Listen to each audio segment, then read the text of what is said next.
ខ្ញុំជឿជាក់ថាបងប្អូនខ្មែរយើងទាំងអស់ប្រកាសណាស់ថានឹងមានអារម្មណ៍ថាស្អប់ថោកលែនណាហើយក៏ចង់ឲ្យថោកលែនបាត់ពីផែនដីដែរប៉ុន្តែរឿងនេះវាមិនអាចទៅរួចទេយើងមិនអាចធ្វើឲ្យគេបាត់ពីផែនដីបានអញ្ចឹងយើងមានតែមធ្យោបាយមួយគឺធ្វើឲ្យគេអន់ចុះខ្សោយជាងយើងអន់ជាងយើង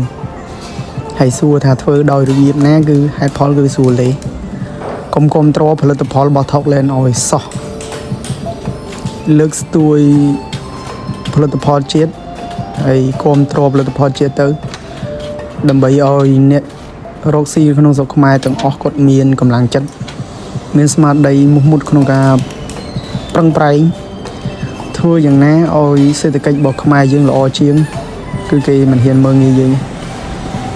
បងប្អូនជាទូទៅឃើញច្រើនហើយដែលគាត់ពហិការមិនប្រើនៅផលិតផលរបស់ថោកលែនទៀតទេក៏មានអ្នកខ្លះទៀតនៅតែចង់ប្រើផ្ដាំទៅអ្នកដែលគាត់ប្រើប្រាស់របស់ថោកលែនណាសូមគិតឡើងវិញពីព្រោះថាបើសិនជាយើងនៅតែគ្រប់គ្រងគេនៅតែល្អជាងយើងអញ្ចឹង